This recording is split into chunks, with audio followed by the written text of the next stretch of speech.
All right, welcome back. So as I mentioned in the last video, had to do some repairs to the minion jet. So there is a spar that runs through here, a spar that you can kind of see that runs across here, and then there's one that runs across the aft section. So this is the main, this is kind of this more of this, like kind of like the rear spar, middle spar. This is the forward, middle, and aft. This one, yeah, they both run the length. This one kind of runs here, here, and obviously here. Wing tube goes just after this main middle spar. So what happened is the middle and aft spars on both sides, right at this part here. So this is where your fuselage sits. So here, here, here, and here is cracked. And I can show you. You can kind of see it right there. Let me see if I can do the...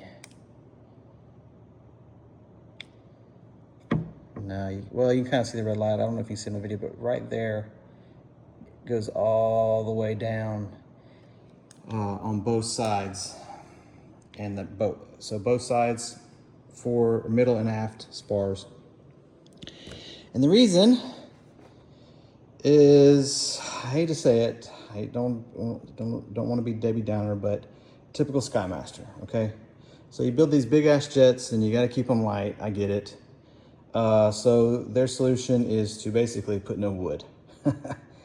So these spars are just a, I forget what you call it, but it's basically a foam board laminated in carbon, which is strong. It's very light, strong. But this foam board was like, doesn't even look like it's an 1/8 inch thick. And then they put, looks like a very thin, you know, very fine weave carbon on both sides. And it's crap. So it has no strength for this purpose, in my opinion, which is why it has cracked. And I don't fly this hard. Like this aircraft has only got maybe not even a dozen flights on it. And I'm just kind of, you know, it seemed like every flight I was fixing something. Had a lot of issues with the nose wheel or nose gear door. It's been the biggest pain. It keeps wanting to come open. I've done magnets and tried everything I can, but it seems like and I think the next thing I'm gonna do is cut air access into it. That way the air can flow through it versus sucking it open. I think that's what's happening, is it's being sucked open. But anyways, so very few flights on it, and I haven't flown it hard at all. Nothing aggressive to do this. And so this is just, you know, it just happened from, you know, some very basic, nothing crazy, a couple loops, a couple rolls, nothing hard. What kind of kicked it off and kind of keyed me in was these cracks that I was getting right here where the flap, I got them on both sides. This one's a little harder to see. That one has paint chipping. So I thought, oh, that's just probably just normal flexing. And then when I got it home, I noticed this side had a gap between the fuselage and this piece. And when I would move it, it would make crunchy sounds.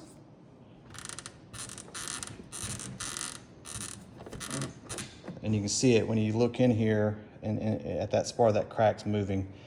The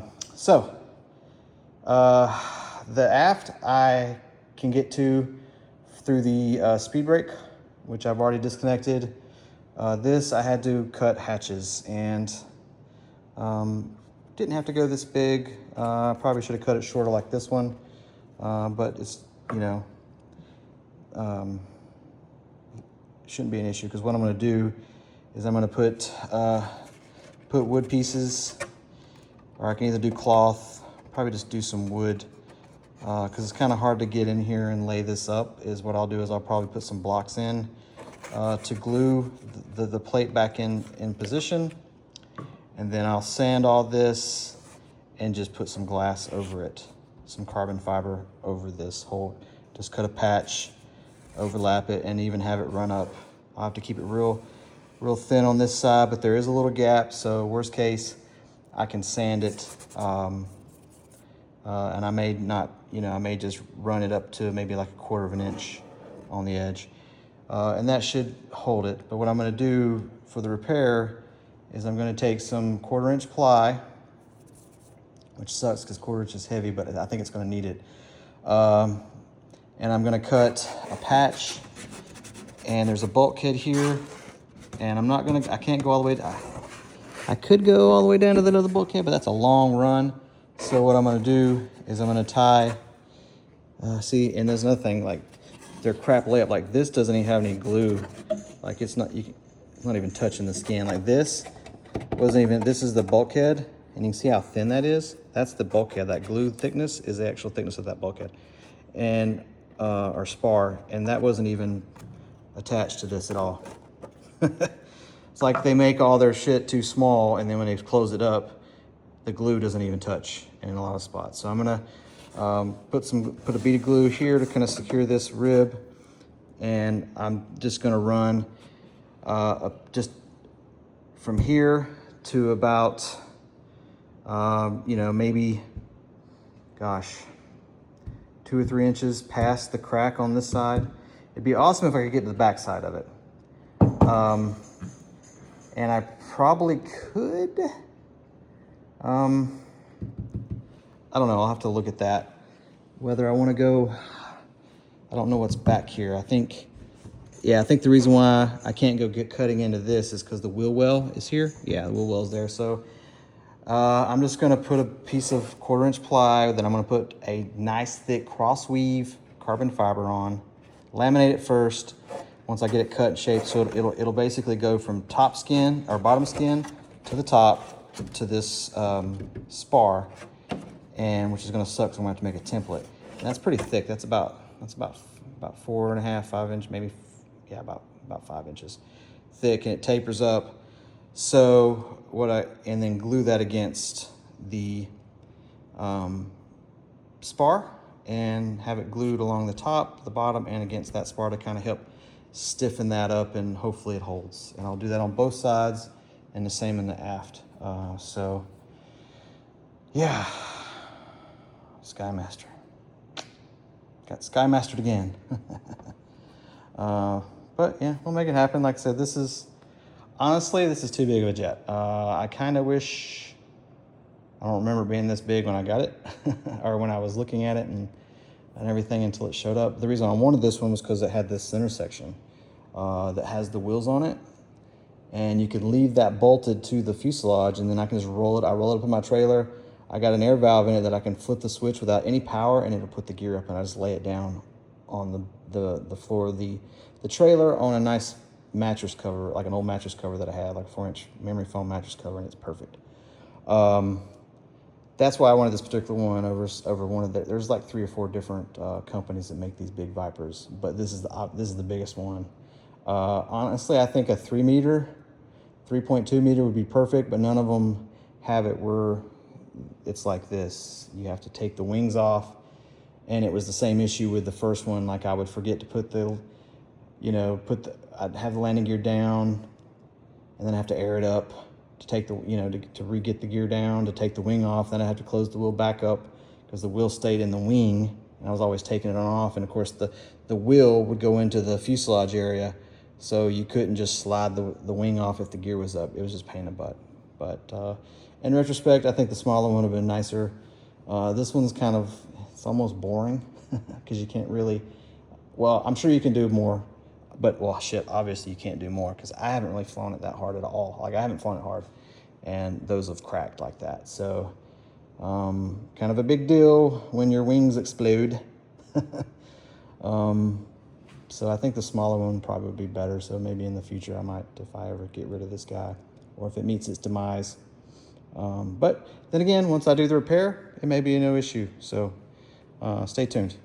But yeah, fixing this. I already did the last video. I showed you the wings for the Diamondback. They are already done, and they're bolted on. I'm just gonna leave them. I'm not even gonna paint them. Screw it. if I later down the road, if it bugs me, I'll paint them then. So that's done. That'll be loaded next, and then I'll finish this week and get it loaded, and then I might finish this. It's done. I think I've already. It's been so long since I've worked on it. I think I've already got it balanced and everything. I just got to finish the radio setup, make sure I got the throws correct, and I gotta fix one of the mains sticking. I gotta shorten the spring just a smidgen so it doesn't stick and slam up. Comes down perfect. It's the up that's sticking, which is, you know, it is what it is. But it's a Jetty radio, and my Jetty guy is not going to be at the event, so I may not fool with it. I've got plenty of other things to fly, so we'll see. But you guys take it easy. Sorry for the long-winded video. Just nothing. Just kind of want to show you this. You know, just make some content. And like I said, I'll see if I can show you. Yeah, you can kind of see there's the speed brake access that I'll get in the rear, so I don't have to cut anything on that side. And it's a much thinner spar, so it won't be as much. And even though this thing is so big, it's actually pretty light. So it won't be an issue adding this little bit of weight. I will probably, since it's on because the fuel tank sits right here, I probably really won't even have to re-CG this. Like, I'll check it, but because I have the Zycoy scales and everything's programmed in it, so I may check it. So anyways, you guys have a good one.